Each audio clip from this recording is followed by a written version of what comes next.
Hallo und herzlich willkommen zu unserer heutigen gemeinsamen Lernzeit. Ja, hallo auch von mir. Schön, dass du wieder eingeschaltet hast und mit uns Deutsch lernen möchtest. Wir haben heute wieder nützliche Vokabeln für dich dabei und ganz kurz vorweg, bis Tag 60 bleiben wir hier zusammen auf dem Niveau A2. Genau. Aber keine Sorge, danach geht's weiter. Zusammen steigen wir dann auf das nächste Level, B1. Schritt für Schritt, ganz entspannt. Und damit du auch wirklich viel mitnimmst, hier ein kleiner Tipp gleich am Anfang.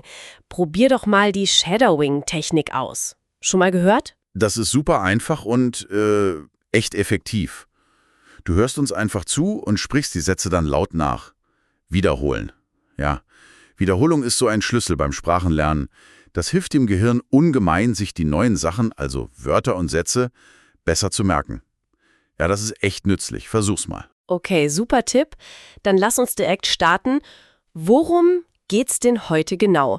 Unser Thema ist Grundwortschatz, Bank und Post. Richtig. Wir schauen uns heute Wörter an, die du brauchst, wenn du zur Bank gehst oder zur Post. Also speziell für dich auf dem Niveau A2. Wir gehen 15 wichtige Wörter durch, erklären sie und geben dir Beispiele, wie du sie benutzen kannst. Fangen wir doch mal mit einem Ort an, den fast jeder kennt. Die Bank. Die Bank, genau. Auf Englisch heißt das Bank und wichtig, es ist die Bank, also feminin. Ein ganz einfacher Satz wäre, ich gehe heute zur Bank, vielleicht weil ich was erledigen muss, Geld abheben oder so. Ja, zum Beispiel. Oder du willst wissen, wann sie aufmacht. Die Bank hier bei mir um die Ecke öffnet um 9 Uhr. Manche Banken machen auch mittags zu. Das ist vielleicht gut zu wissen. Stimmt, da sollte man vielleicht vorher drauf achten. So, und wenn wir schon bei der Bank sind, was braucht man da oft? Das Konto. Das Konto. Englisch Account. Diesmal sächlich. Das Konto. Jemand könnte dich fragen, hast du eigentlich schon ein Konto bei einer deutschen Bank? Oder du sagst, ja klar, ich habe mein Konto bei dieser Bank schon seit vielen Jahren. Man braucht ja heutzutage fast immer ein Konto, oder? Denk nur mal ans Gehalt oder die Miete zahlen. Absolut, ohne Konto wird's schwierig. Und auf dem Konto, da ist hoffentlich was drauf, nämlich das Geld. Das Geld, genau. Englisch Money. Widersächlich, das Geld. Ein Wort, das wir wohl alle kennen und brauchen. Klar, zum Beispiel, ich brauche dringend Geld. Ich muss zum Geldautomaten gehen und Geld holen. Abheben, sagt man ja auch. Stimmt. Oder im Laden an der Kasse die Frage, hast du genug Geld dabei? Oder soll ich vielleicht zahlen? Ja, Geld ist schon wichtig im Alltag. Definitiv. Mit diesem Geld kann man dann ja verschiedene Sachen machen. Zum Beispiel kann man es überweisen, das ist ein Verb. Überweisen, auf Englisch to transfer money. Und das Perfekt, also die Vergangenheitsform, ist wichtig, hat überwiesen. Man sagt zum Beispiel, ich habe die Miete schon überwiesen. Genau. Oder im Präsens, ich muss diesen Monat noch die Miete überweisen. Oder ich frage dich, sag mal, hast du das Geld für das Geschenk eigentlich schon überwiesen? Ja, keine Sorge, ich habe es gestern Abend direkt online überwiesen. Das geht ja zum Glück meistens ziemlich schnell und einfach, vom Handy oder Computer aus. Das stimmt, das ist echt praktisch. So, was kann man mit Geld noch machen, außer es auszugeben oder zu überweisen? Man kann es auch sparen, auch ein sehr nützliches Verb. Sparen, genau. Englisch, to save. Und das Perfekt ist ganz regelmäßig, hat gespart. Ein Beispiel. Ich möchte Geld für ein neues Fahrrad sparen. Mein altes Rad ist kaputt, also lege ich jeden Monat ein bisschen Geld zur Seite. Das ist eine gute Idee. Fahrräder können ja echt was kosten. Ich habe letzten Monat auch ganz gut gespart, weil ich nicht so oft essen war. Sparen ist schon klug, finde ich. Für Wünsche oder auch für Notfälle. Absolut. Und das Gegenteil von sparen, das ist dann wohl zahlen. Wieder ein Verb. Wenn wir was kaufen, dann müssen wir zahlen. Zahlen. Englisch. To pay. Perfekt auch regelmäßig. Hat gezahlt. Kennst du bestimmt. Im Café oder Restaurant, da winkt man und sagt, Entschuldigung, ich möchte bitte zahlen. Genau. Oder du erzählst jemandem, hey, das Essen geht auf mich. Ich habe die Rechnung schon gezahlt, als du kurz auf Toilette warst. Das wäre nett. Ja, das ist hier sehr nett. Okay, jetzt haben wir einige Wörter zur Bank und zum Geld gehabt. Lass uns mal den Ort wechseln. Gehen wir doch mal zur Post. Die Post, ja. Englisch Post Office. Manchmal meint man mit Post aber auch die Briefe und Pakete selbst, also Mail. Das Wort ist feminin, die Post. Ein typischer Satz: Ich muss zur Post gehen, ich soll da ein Paket abholen, hab so einen gelben Zettel im Briefkasten gefunden. Ah ja, die kenne ich auch.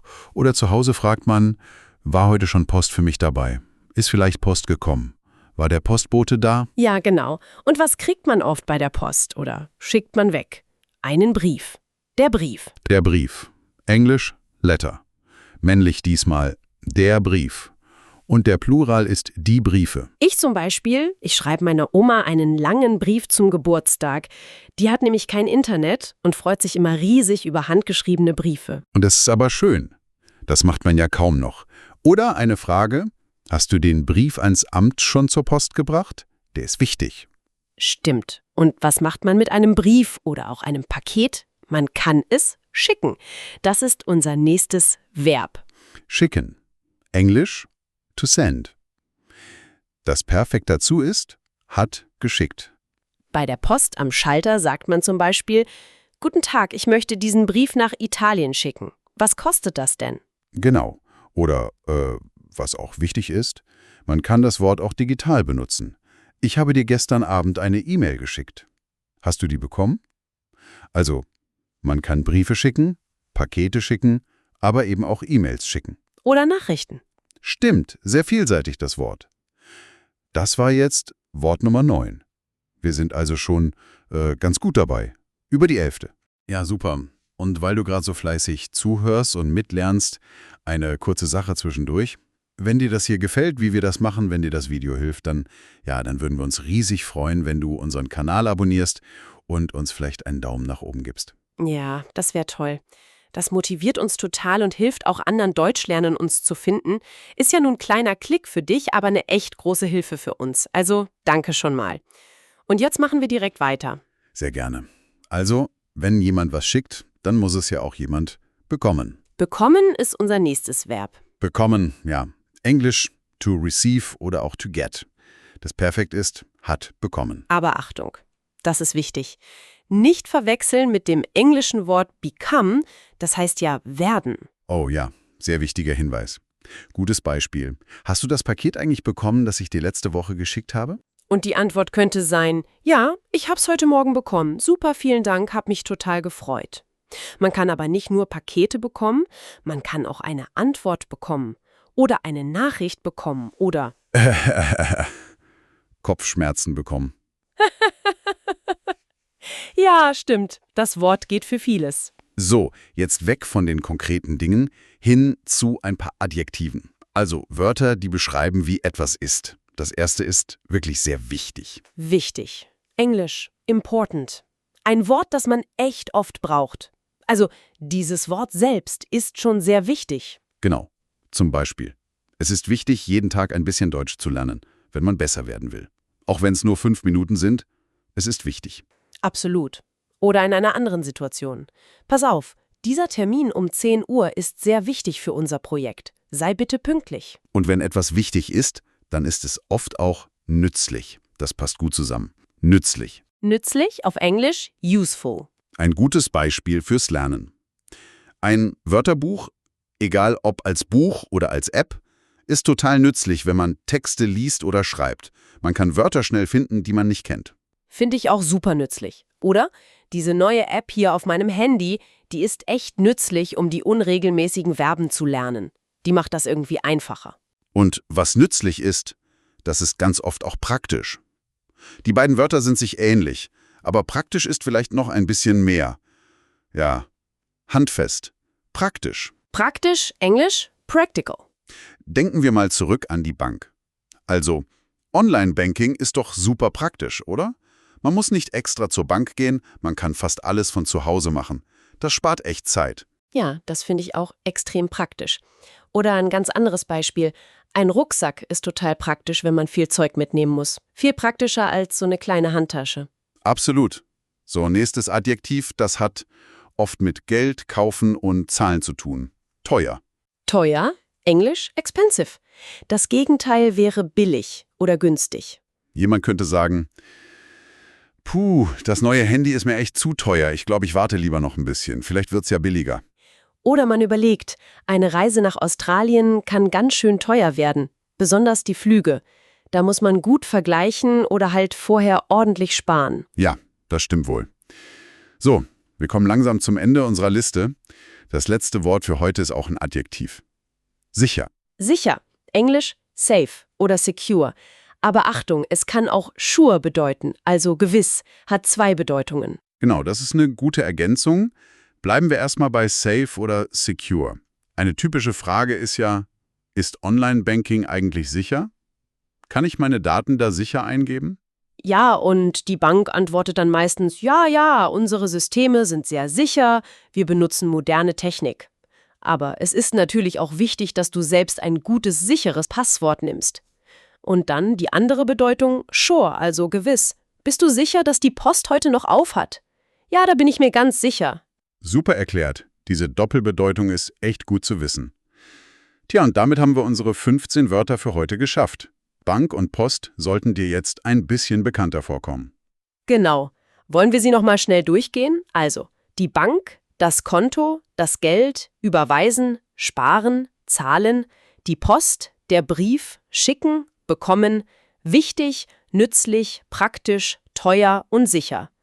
Puh, das waren doch einige. Aber eben wichtige Wörter, die dir im Alltag echt helfen können.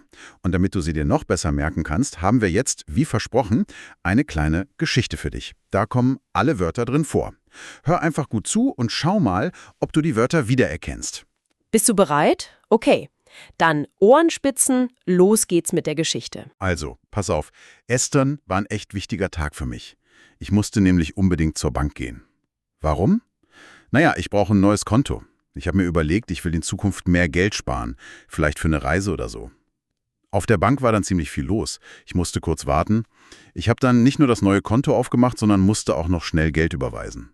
Ich hatte nämlich eine Rechnung bekommen, die ich noch zahlen musste. Und, ich sag dir, die war leider ziemlich teuer. Echt ärgerlich. Naja, danach bin ich schnell rüber zur Post, die ist zum Glück direkt daneben. Ich wollte einen Brief an meine Familie schicken, einfach mal wieder schreiben. Und stell dir vor, als ich da war, habe ich sogar überraschend ein Paket bekommen. Hatte ich schon fast vergessen. Das war echt nett. Es ist wirklich super praktisch, dass die Post und die Bank so nah beieinander sind. Das spart Zeit. Und überhaupt, ich finde es total nützlich, ein Konto zu haben. Man kann sein Geld viel besser im Blick behalten. Und ich glaube auch, dass Online-Banking heutzutage ziemlich sicher ist, wenn man halt ein bisschen aufpasst mit dem Passwort und so. Ja, das war mein Tag. Haha, das klingt nach einem ganz normalen, aber doch irgendwie vollen Tag. Super Geschichte, danke dir. Hast du die Wörter alle gehört und vielleicht auch verstanden, wie sie benutzt wurden? Das war doch ein gutes Beispiel, oder? Ja, das denke ich auch. Man sieht, die Wörter braucht man wirklich ständig, wenn man unterwegs ist und Sachen erledigt. So, und genau jetzt bist du dran. Werde aktiv. Denn nur wenn du die Wörter selbst benutzt, lernst du sie richtig gut. Schreibt bitte eure eigenen Sätze mit diesen Wörtern unten in die Kommentare. Einfach mal ausprobieren. Auch kurze Sätze sind super. Wir freuen uns drauf und lesen die gerne. Und wenn wir schon dabei sind, bitte abonniert den Kanal und wenn es euch gefallen hat, lasst uns doch einen Daumen nach oben da. Das ist eine tolle Unterstützung für uns und zeigt uns, dass es dir was bringt. Genau. Und damit du schon weißt, was nächstes Mal kommt. Und vergesst nicht, das Thema von morgen ist ein sehr spannendes Thema. Telefon und Internet. Auch wieder total wichtig für den Alltag. Oh ja. Da sprechen wir über wichtige Wörter für Gespräche, den Online-Alltag und die digitale Kommunikation. Also alles, was mit Handy, Computer und Internet zu tun hat. Also bleibt unbedingt dabei, das wird sicher nützlich. Das war's für heute von uns. Wir hoffen, du hast viel gelernt und hattest ein bisschen Spaß. Tschüss und bis morgen. Mach's gut und viel Erfolg beim Weiterlernen. Ciao!